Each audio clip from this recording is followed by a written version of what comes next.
এবছর আশ্বিন মাসের শেষে পুজো হলেও ভাদ্র মাস পড়তে না পড়তেই আবার বড় ননদের শ্বশুরবাড়ি থেকে পুজোর তথ্য চলে এলো।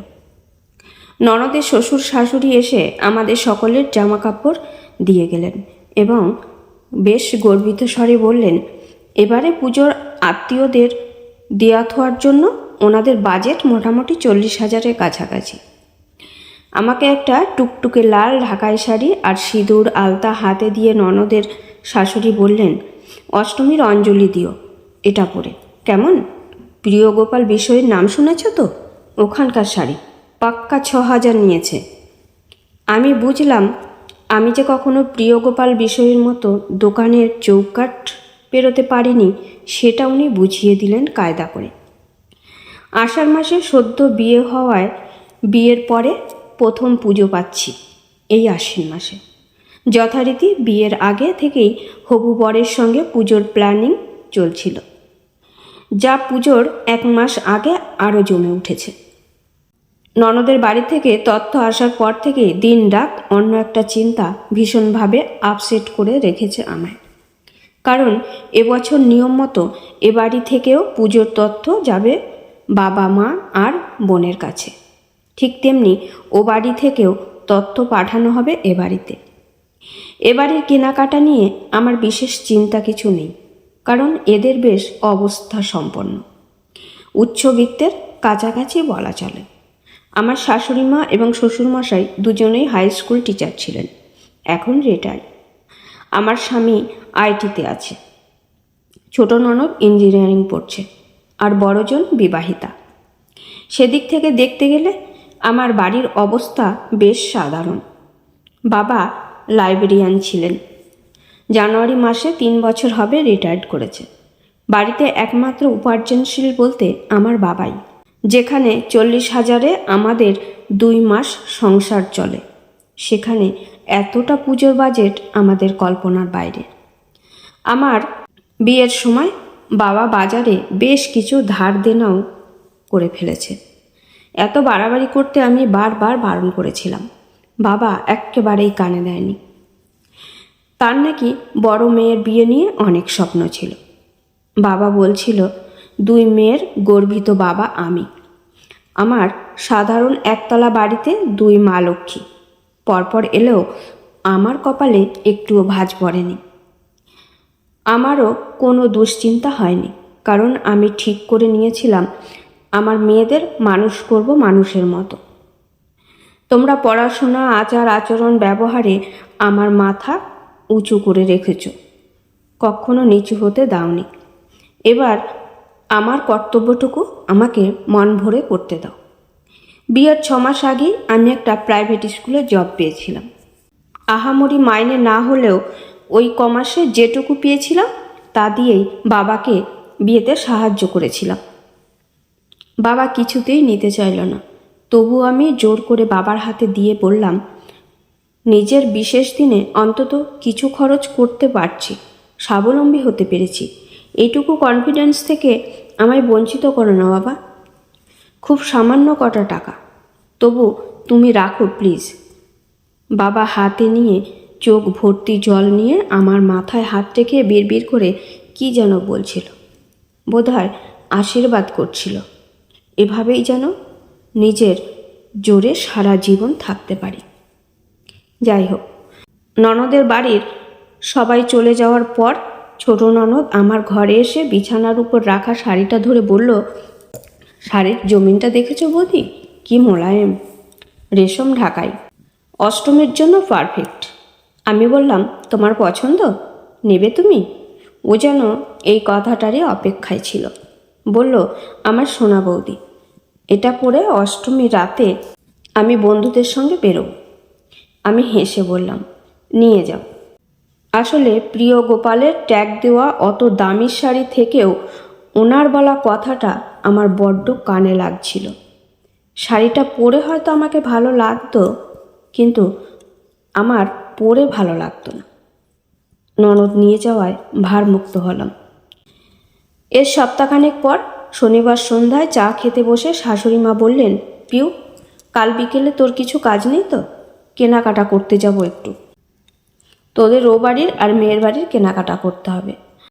আর আমাদের তো সবে বিয়ের অনুষ্ঠান গেল, অনেক কেনাকাটা হয়েছে, আমাদের তেমন কিছু লাগবে না, কি বল?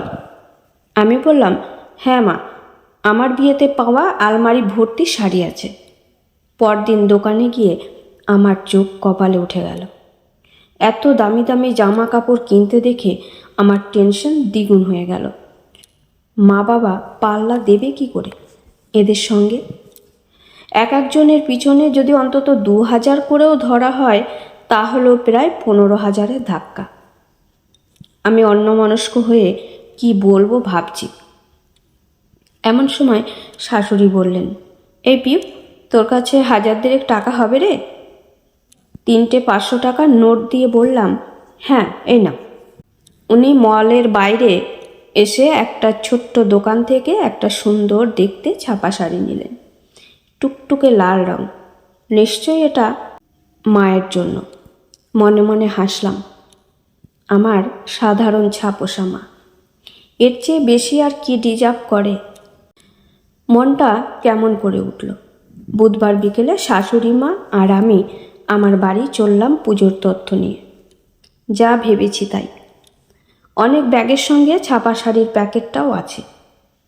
চা জল খাবার খেয়ে শাশুড়ি মা ভালো শাড়ি ছেড়ে যখন অর্ডিনারি একটা শাড়ি পরতে ঘরে গেলেন, আমি রান্নাঘরে গেলাম।